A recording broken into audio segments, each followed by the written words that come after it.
मंगलवार को शहर की अयोध्या बस्ती में स्थित आंगनवाड़ी केंद्र पर कलेक्टर रिजू बाफना के द्वारा दस्तक अभियान की शुरुआत की गई। इस अभियान के तहत छोटे बच्चों में कुपोषण, कमजोरी, एनीमिया जैसी अन्य गंभीर बीमारियों की रोकथाम के लिए यह अभियान चलाया जाएगा।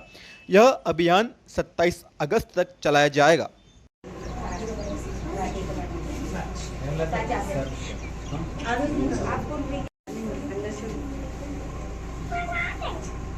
छः महीने में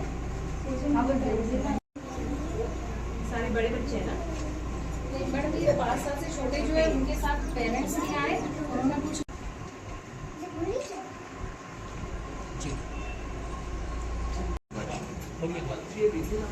ये बचा है कि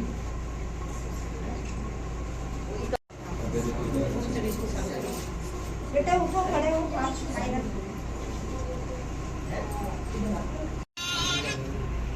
मीठा होता है ये। हाँ मैम, पहले थोड़ा सा वो सेकंड डॉग अपन वहाँ पे घर चले गए। ये वैसे तो डॉक्टर होता है ना अभी एक्चुअली जो आज हमने दस्तक अभियान का शुभारंभ किया है। कलेक्टर मैडम के द्वारा किया गया है, एवं पार्षद जी के द्वारा यहाँ पे किया गया है, जो कि घर घर जाके अब से आज से हमारी टीम 1 महीने तक जो 0 से 5 साल के बच्चे हैं उनकी जांचें करेंगी, उनको उचित प्रबंधन देंगी। अगर कुछ ट्रीटमेंट की ज़रूरत होगी तो ट्रीटमेंट किया जाएगा एवं हीमोग्लोबिन की जाँचें की जाएंगी। साथ में ORS जिंक की टैबलेट भी दी जाएगी और कुछ लगेगा विशेष तो उनको जिला अस्पताल में आवश्यक कार्रवाई की जाएगी। साथ साथ में हर एक घर में इनके द्वारा जाया जाएगा और विटामिन ए की खुराक भी पिलाई जाएगी।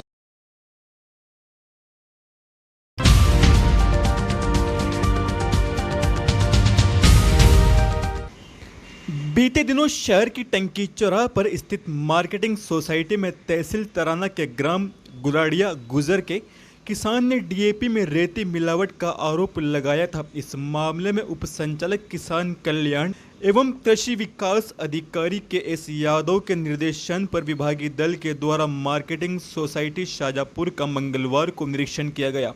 निरीक्षण में किसान द्वारा वापस की गई DAP खाद की बोरी से खाद निकालकर भौतिक परीक्षण के लिए पानी के बर्तन में डाला गया, जो घुलनशील पाया गया तथा जलाने पर तीखी गंध के साथ बुलबुले निकले। किसान के द्वारा जिस खाद पर आरोप लगाया गया था वह खाद जिले की समस्त सहकारी संस्थाओं एवं निजी विक्रेताओं को प्रदान की जाती है, जिसमें किसी भी किसान के द्वारा उर्वरक के बारे में कोई शिकायत प्राप्त नहीं हुई है। इसी के साथ ही मार्केटिंग सोसाइटी से DAP उर्वरक प्राप्त करने वाले 68 किसानों में से कुछ किसानों से चर्चा की गई तो सभी ने उक्त उर्वरक कोई शिकायत होना नहीं बताया गया। कुंदन गुर्जर, क्षेत्रीय प्रतिनिधि क्रिप्को से। जैसा कि एक वीडियो सामने आया था कि विपणन सोसाइटी शाजापुर से खाद ले गए थे और उसको रेत बताकर खाद को नकली बताया था। चूंकि ये मैं बताना चाहूँगा कि खाद पूरी तरह से असली है, उसकी जांच हमारे कृषि विभाग के दल ने भी की है और उसमें उनको बताया है कि फॉस्फोरिक एसिड को जब गर्म करते हैं तो उसमें दाने फूल जाते हैं DAP के, और उसके बाद उसमें कैल्शियम मिलाते हैं, चूना मिलाते हैं तो उसकी दुर्गंध अमोनिया की आती है। इसी के साथ साथ एक और विधि है कि DAP में जो जल विलय होता है वाटर सोल्यूबल वो 39.5 होता है, बाकी जो रहता है वो इनर्ट मटेरियल होता है, तो जो कि लंबे समय तक जमीन में उपलब्ध कराने के लिए DAP को इस तरीके से बनाया जाता है। तो जो भी आपको भ्रामक जानकारी मिली है वो पूर्णतः गलत है। मीडिया से बातचीत के दौरान उप संचालक कृषि विभाग अधिकारी KS यादव ने बताया कि कोई भी रासायनिक उर्वरक पानी में तुरंत नहीं घुलता है।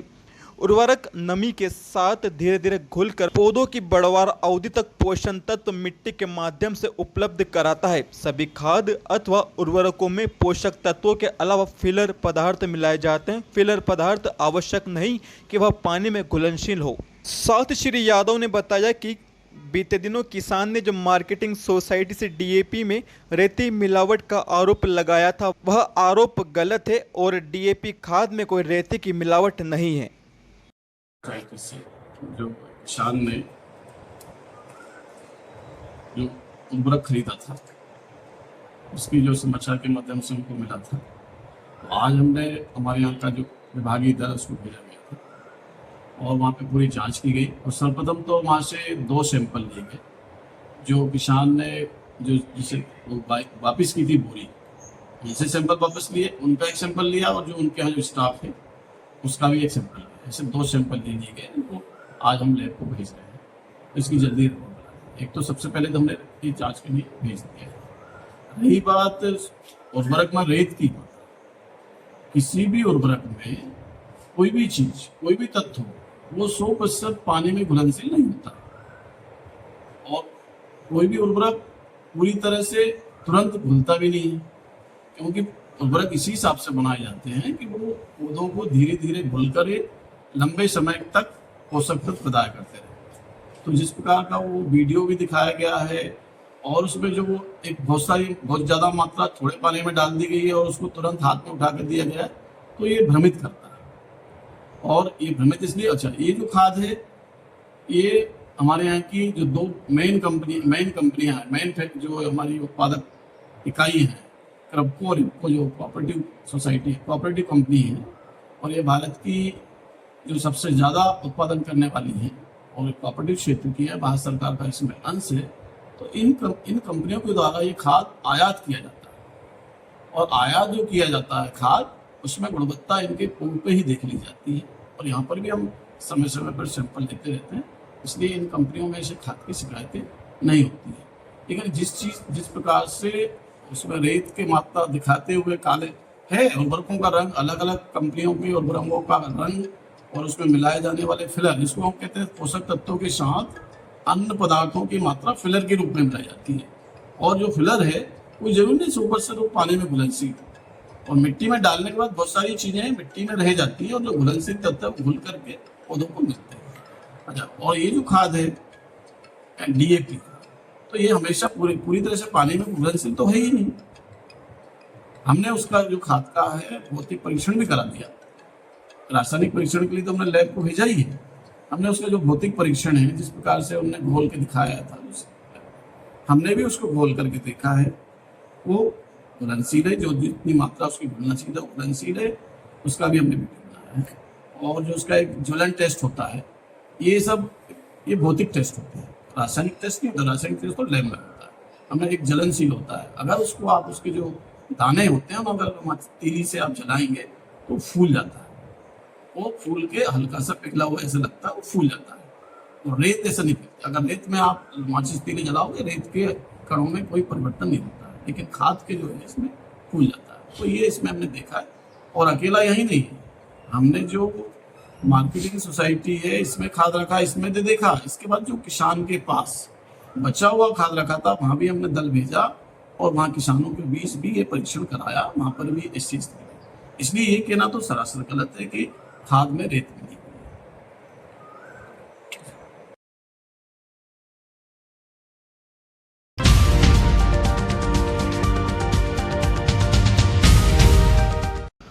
मुख्यमंत्री जन सुनवाई कार्यक्रम के तहत मंगलवार को हुई जन सुनवाई में 141 आवेदकों ने अपनी विभिन्न समस्याओं एवं शिकायतों को लेकर आवेदन दिए।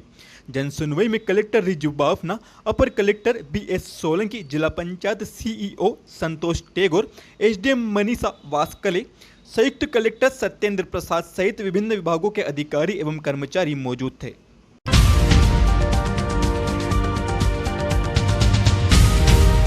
मंगलवार को जन सुनवाई में शहर के वार्ड क्रमांक 25 के रहवासियों ने विद्युत पोल लगाए जाने की मांग को लेकर कलेक्टर के नाम एक आवेदन प्रस्तुत किया।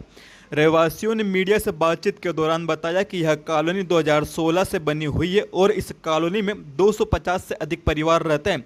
इन परिवारों को अवैध कॉलोनी बताकर बिजली कंपनी ने अस्थायी कनेक्शन दिए। आवेदन में मांग की गई है कि हमारी कॉलोनी में शीघ्र ही बिजली कंपनी के द्वारा विद्युत पोल लगवाए जाए। इसके लिए जो भी राशि कनेक्शन के दौरान लगती है वह हम सब देने को तैयार हैं। कॉलोनी सन 16 से बसी हुई है, वहाँ करीब 300-500 मकान करीब बन गए हैं और आज तक रोड, लाइट और पानी की कोई व्यवस्था नहीं। सब लोग परेशान हैं, भयंकर परेशान। आए दिन तार टूट के मवेशी मर जाते हैं, दिन की हानि भी हो सकती है, कभी दुर्घटना हो सकती है। रोड खराब, दुर्घटना होने का डर रहता है रोड से।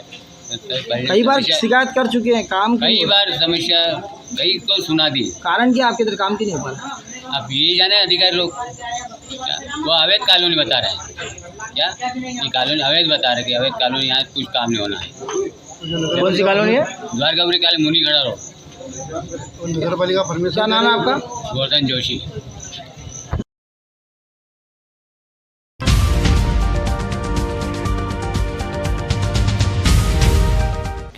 मंगलवार को अतिथि शिक्षकों के सत्यापन की प्रक्रिया संपन्न हुई। शहर के महारानी लक्ष्मीबाई कन्या उच्चतर माध्यमिक विद्यालय की प्रभारी प्राचार्य आशा श्रीवास्तव ने जानकारी देते हुए बताया कि अतिथि शिक्षकों का सत्यापन का कार्य विद्यालय में 12 जून से शुरू किया गया था। इस दौरान 350 से अधिक अतिथि शिक्षकों का सत्यापन किया गया है। आज सत्यापन का ये 12 जून से चालू हुआ था वेरिफिकेशन।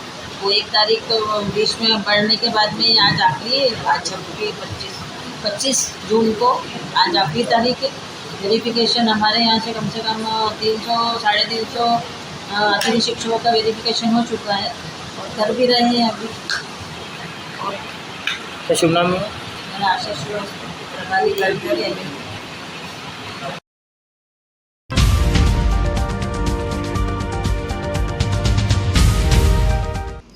शहर में मंगलवार की दोपहर झमाझम बारिश का दौर शुरू हो गया।